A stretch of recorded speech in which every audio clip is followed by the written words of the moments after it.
Mayor sir, ఇందాక మీరు చెప్పినట్టు కడపలో గ్రీనరీ పెంచడానికి ఒక యుద్ధ ప్రతిపాదన మీరు చర్యలు చేపడుతున్నారు. దానికి ప్రజల తరఫు నుంచి కూడా సహకారం ఉంటుంది. అందరూ మిమ్మల్ని ఒక కడప సుందర్లాల్ బాహుగుణలాగా చిప్కో మూమెంట్ ఎలాగైతే ఆయన చేశాడు అలాగా మిమ్మల్ని చూస్తున్నారు అనమాట. రాబోయే కాలంలో గ్రీనరీని పెంచడానికి ఇంకా మీరు చేసే స్టెప్స్ ప్లస్ చెట్లు నాటడంతో పాటు దాన్ని మెయింటెనెన్స్ కూడా చేయాల్సి వస్తుంది. సో దీనికన్నిటికీ మీరు ఎక్కువ గ్రీనరీ పైన స్ట్రెస్ చేయడానికి మీరు ఉన్న రీజన్ చెప్పగలుగుతారు? ఈ సంవత్సరంలో కడప గ్రీనరీ కోసం రాబోయే రోజుల్లో 1,00,000 చెట్లు నాటే కార్యక్రమం చేయాలన్నాం. కడప నగర సుందరీకరణ భాగంలో కడప నగరంలో ఆల్రెడీ పెన్నా సిమెంట్స్ కానీ భారతీయ సిమెంట్స్ వాళ్ళతో కానీ మల్బార్ కొన్ని ప్రైవేట్ సంస్థల ద్వారా ట్రీ గార్డ్స్ కూడా ప్రొవైడ్ చేయడం జరిగింది ఈ చెట్లు గ్రీనరీ పెంచడానికి. అలాగే మా కార్పొరేషన్ వాటర్ ట్యాంక్స్తో కూడా నీళ్లు బాగా చేయబోతున్నాం. రాబోయే రోజుల్లో మన కడప నగరంలో సరౌండింగ్ రింగ్ రోడ్ చుట్టూ మంచి సోషల్ వెల్ఫేర్ డిపార్ట్మెంటు ఫారెస్ట్ డిపార్ట్మెంట్తో కలిసి మంచి వర్షాలు పడిన తర్వాత దగ్గర 1,00,000 చెట్లు నాటే కార్యక్రమం చేస్తాం. కడప నగరంలో కూడా ప్రతి ఇంట్లో ప్రతి ఒక్కరూ చెట్టు నాటాలని కూడా కార్యక్రమం కూడా పెడతాం. కడప కొడల్లో ఎక్కడెక్కడ ఇంకా గ్రీనరీ పెంచాలనో ఏ విధంగా గ్రీనరీ పెంచాలనో దాన్ని కూడా ఆలోచన చేసి భవిష్యత్తులో కడప నగరానికి ఒక మంచి గ్రీనరీ సిటీ చేసే దాంట్లో మేము ప్రయత్నిస్తాం. సార్, ఇది కొంచెం పర్సనల్ క్వశ్చన్ లాగా మేము భావిస్తున్నాం. ఏ ఫంక్షన్ని చూసినా కానీ ఏ గవర్నమెంట్ తరఫు నుంచినా కానీ లేదా ప్రైవేట్ ఫంక్షన్లో అయినా కానీ సురేష్ బాబు గారు ప్లస్ అమ్జద్ బాషా గారు ఇద్దరు కలిసి వెళ్తుంటారు. రామ్ రహీం రాబర్ట్ ఫినామినా చూస్తుంటాం. ఇద్దరిని కడప డియోలాగా భావిస్తున్నారు. దానికి గల కారణము మీరు ఏమైనా మెసేజ్ పంపాలనుకుంటున్నారు? అమ్జద్ బాషా మంచి సౌమ్యుడు, మితభాషి, ఏదున్నా కానీ చేయాలని తపన కలిగిన వ్యక్తి. నా ఆలోచనకి అతని ఆలోచనలు కరెక్ట్గా సూట్ అయ్యేటి. మా ఇద్దరు మనస్తత్వంలో ఎటువంటి కల్మషం లేదు. ఇద్దరం కలిసి ఏదైనా చేయాలన్న దాంట్లో ఇద్దరు ఒకే నిర్ణయంగా తీసుకుంటాం. మా ఇద్దరు మెంటాలిటీకి ఒకటే, 10 మందికి సేవ చేయాలి, మంచి పేరు తెచ్చుకోవాలి, కరప్షన్ని చేయకూడదని ఆలోచన ఉండే వ్యక్తులం. కాబట్టి ఈరోజు మీ ఇద్దరం కలిసి పనిచేస్తూ నగరం అభివృద్ధి కోసం కానీ పార్టీ కోసం కానీ ఇద్దరం కలిసి పనిచేస్తున్నాం. సార్, కడప ప్రజలకు పెద్ద సమస్యగా మారిన సమస్య వచ్చి డ్రైనేజ్ సమస్య. వైఎస్ఆర్ రాజశేఖర రెడ్డి గారు పూర్వ ముఖ్యమంత్రి గారు కడప మున్సిపల్ కార్పొరేషన్లో అండర్ గ్రౌండ్ డ్రైనేజ్ చేయాలనేసి ఒక ప్రాజెక్ట్ చేపట్టారు. కానీ అది వివిధ కారణాల వల్ల ఫెయిల్యూర్ అయింది. ఆ ఫెయిల్యూర్ అయిన ప్రాజెక్టు మీరు ఎలా దాన్ని ముందుకు తీసుకువెళ్తున్నారు? మళ్ళీ ఇదే అండర్ గ్రౌండ్ డ్రైనేజ్ పైన ప్రతిపక్షం ఆరోపణ చేస్తుంది అన్నమాట. పోయిన లాస్ట్ ఉండే డ్రైనేజ్ సిస్టంలో ఫెయిల్యూర్ జరిగినాయి, దాంట్లో అవకతవకలు జరిగినాయని భావిస్తున్నారు. దానికి మీరు మీ సమర్థన చెప్పగలుగుతారు? రియల్గా చెప్పంటే దివంగత నేత డాక్టర్ వైఎస్ రాజశేఖర యూజీడీకి 76 కోట్లు కేటాయించడం జరిగింది. అది ఒక మంచి ప్రాజెక్టు ఆయన ప్రవేశపెట్టింది. ఖచ్చితంగా ఈరోజు ఆ డ్రైనేజ్ యూజీడీ ఫెయిల్యూర్ అనేది కాలేదు, సక్సెస్ఫుల్ ప్రాజెక్టు. కొన్ని కారణాల వలన అధికారులు చేసిన నిర్లక్ష్యంతో అక్కడెక్కడ కనెక్షన్ సరిగా చెయ్యక ఈరోజు చూసేవారికి అది యూజీడీ సక్సెస్ కాలేదని అనుకుంటున్నారు. ఖచ్చితంగా దాన్ని మేము సక్సెస్ చేస్తాం. దాన్ని ఒక పైలట్ ప్రాజెక్ట్ కింద 3 డివిజన్స్ 12th, 13th, 14 3 డివిజన్స్ని తీసుకోవడం జరిగింది. అక్కడ యుద్ధ ప్రతిపాదన వర్క్ చేయాలి, దాని కనెక్షన్స్ ఇచ్చేయాలి, ఆ వాటర్ని సూసైడ్ ప్లాంట్ కాడికి పంపించాలనే ఆలోచనతో ఉన్నాం. త్వరలోనే వితిన్ 2 or 3 months లోపల ఆ యూజీడీని ఆ ఇయర్లో సక్సెస్ చేసి మిగతా ప్రాంతాల్లో ఉన్న యూజీడీ కూడా సక్సెస్ చేసే ప్రయత్నంలో మేము ఉన్నాం. ఇప్పటికీ ఆ కాంట్రాక్టర్కి నోటీసులు సర్వ్ చేయడం జరిగింది. వాళ్ళు కూడా వచ్చి రిప్లై వచ్చి చూసుకోవడం జరిగింది. యుద్ధ ప్రతిపాదన వితిన్ 1 year 1.5 year లోపల అది సక్సెస్ఫుల్ ప్రాజెక్టు దివంగత నేత డాక్టర్ వైఎస్ రాజశేఖర గారు పెట్టిందని నిరూపిస్తాం. సార్, కేంద్రంలో బీజేపీ గవర్నమెంట్ వచ్చినప్పటి నుంచి మైనారిటీలో ఒక భావన ఉందన్నమాట. దాని సపోర్టింగ్గానే మహారాష్ట్రలో చూస్తే మద్రసా పైన ఆంక్షలు విధిస్తూ అలాగే ఉర్దూ స్కూల్స్ పైన చిన్న చూపు చూస్తారు.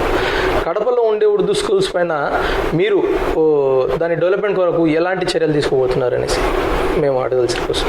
కేంద్రంలో బీజేపీ రావడం ఒక దురదృష్టకరం. మదర్సాలు అనేది నేను కడప జిల్లాలో వైఎస్ఆర్ జిల్లా ఎన్నో విజిట్ చేయడం జరిగింది. కడప నగరంలో కూడా ఎన్నో మదర్సాలను చూడడం జరిగింది. ఎక్సలెంట్గా చదువు చెప్తున్నారు.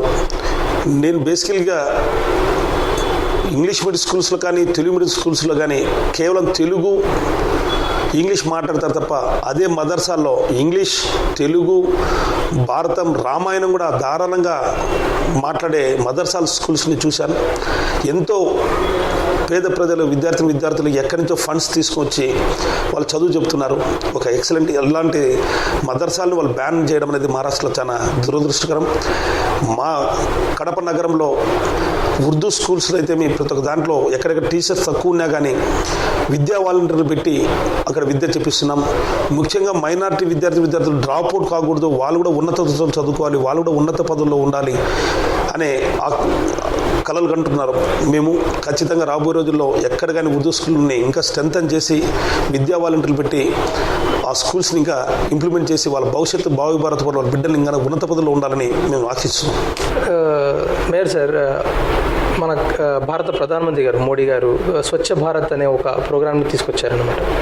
దాని కింద రోడ్లో స్వచ్ఛత గురించి మరియు భారత్ నిర్మాణ్ ప్రోగ్రామ్ గతంలో ఏదైతే యూపీఏ ప్రభుత్వం భారత్ నిర్మాణ్ ప్రోగ్రాంలో దాని ద్వారా మున్సిపల్ కార్పొరేషన్స్లో టాయిలెట్స్కి ఒక పెద్దపీట వేశారనమాట, పెద్ద ఎస్టాబ్లిష్మెంట్.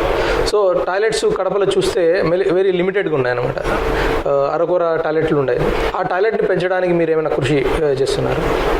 నరేంద్ర మోడీ స్వచ్ఛ భారత్ అని పెట్టి కేవలం అతను పబ్లిసిటీ చేసుకుంటున్నాడు తప్ప ఇంతవరకు ఏ కేంద్రం నుంచి ఏ కార్పొరేషన్స్ కానీ నిధులు అనేది ఇంతవరకు ఇవ్వలేదు. ఒక్క సంవత్సరం అవుతుంది కేంద్ర ప్రభుత్వం అధికారంలోకి వచ్చి ఒక స్వచ్ఛ భారత్ అని ఒక నినాదం పెట్టి అధికారులు అందరి ఊరికి రోడ్ల మీద చేస్తున్నారు తప్ప అది సిద్ధసిద్ధితో ప్రతి ఒక్క మండలానికి, ప్రతి ఒక్క పంచాయతీకి, ప్రతి ఒక్క కార్పొరేషన్కి నిధులు కేటాయించి స్వచ్ఛ భారత్ కార్యక్రమం చేస్తే ఖచ్చితంగా నిజమైన స్వచ్ఛ భారత్ జరుగుతుంది తప్ప నిధులు ఏమీ ఇవ్వకుండా స్వచ్ఛ భారత్ చేయండి అంటే ఎక్కడ కానీ జరగవు. ఈరోజు దివంగత నేత డాక్టర్ వైఎస్ రాజశేఖర్ గారు ఉన్నప్పుడు హౌసింగ్ ఇచ్చారు.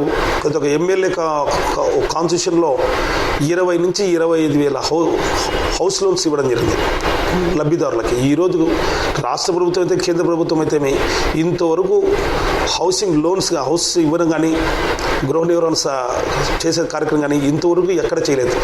ఏదో టాయిలెట్స్ అని కేంద్రం నుంచి 4,000, రాష్ట్ర ప్రభుత్వం 11,000, 15,000 మేము ఇస్తామని చెప్పి వాళ్ళు ఎన్నో ఆక్షింతలు పెడుతున్నారు. ఇంత స్థలం ఉండాలి, ఇంత సైట్ ఉండాలి, ఇంత ఉంటేనే టాయిలెట్ శాంక్షన్ చేయండి అని నిబంధనలు పెట్టి ఈరోజు కడప నగరంలో దగ్గర 10,000 మంది మాకు అప్లికేషన్ వస్తే కేవలం 15,500 నుంచి 2,000 శాంక్షన్ చేయడం జరిగింది. అంటే ఇన్ని నిబంధనలు లక్ష్యంతో పెడితే కేవలం 1,500 నుంచి 2,000 చిత్తశుద్ధితో అందరికీ ఇవ్వాలి. పేద ప్రజలకి,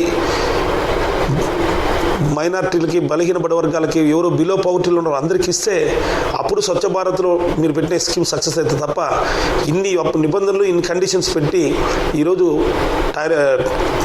టాయిలెట్స్ కట్టుకోమన్నది విరుద్ధం. అన్ని అక్షింతలు తీసేసి నిజమైన నిరుపేదకు ఉండేది 1 సెంటు స్థలమో 1.5 సెంటు స్థలంలో మీరు 1/2 సెంటు టాయిలెట్ కడగడం అనేది బాధాకర విషయం. సార్, కడపలో చూస్తే ఈ రీసెంట్ 1 year 2 yearsలో చూస్తే కొత్త షోరూమ్లు, ఎంఎన్సీ షోరూమ్లు వస్తున్నాయి. ఎలాగైతే రిలయన్స్ ట్రెండ్స్ వచ్చింది, కేఎఫ్సీలు, మలబార్ గోల్డ్ ఇవన్నీ వస్తున్నాయి అన్నమాట. ఇది కడప ప్రజల భావన ఏముందంటే ఇది ఎప్పుడో రావాల్సింది, చాలా లేట్ అయింది కడపకు రావాల్సింది. కడప డిస్ట్రిక్ట్ హెడ్ క్వార్టర్ అయి ఉండి కూడా డెవలప్మెంట్ అంత కాలేదు అంటున్నారు. కానీ ఈ మధ్య కాలంలో చూస్తే ఇవన్నీ డెవలప్మెంట్ అవుతున్నాయి. ఇంకా రాబోయే కాలంలో కడప ప్రజలకు ఇదంతా ఫెసిలిటీ ఇవ్వడానికి మీ వద్ద మీరు చేసే కృషి వివరించండి వచ్చి. కడప నగరము 2004 తర్వాత అభివృద్ధి ఎక్కువ జరిగింది. 2004 ముందు స్వతంత్రం వచ్చినప్పటి నుంచి ఎటువంటి అభివృద్ధి జరగలేదు. దివంగత నేత డాక్టర్ వైఎస్ రాజశేఖర్ హయాంలో ఎన్నో పరిశ్రమలు రావడం జరిగింది. రైతులకి కేసీ కెనాల్ కింద పంటలకి పోతిరెడ్డి రెడ్ లెగ్రెడ్తో 2-3 క్రాపులు పంటలు వేసుకుంటే స్థాయికి తీసుకొని రావడం జరిగింది. 2009 వరకు ఒక సువర్ణ పరిపాలన అందించి ఈ జిల్లా ఎక్కడో అట్టడుగు ఉన్న జిల్లాని ప్రథమ స్థానంలో తెచ్చిన వ్యక్తి దివంగత నేత డాక్టర్ వైఎస్ రాజశేఖర్. ఆయన మరణం తర్వాత ఈ నగరంలో, జిల్లాలోనూ అంతో ఇంతో అభివృద్ధి జరుగుతూ కుంటుపడింది. ఈ 2000 ఎప్పుడో రావాల్సిన ఐమాక్స్ థియేటర్స్ ఎన్ని కడప నగరానికి, కానీ అన్నీ ఆ నేత చనిపోయిన తర్వాత కనుమరుగడం. ఈరోజు నాగరికత పెరిగింది.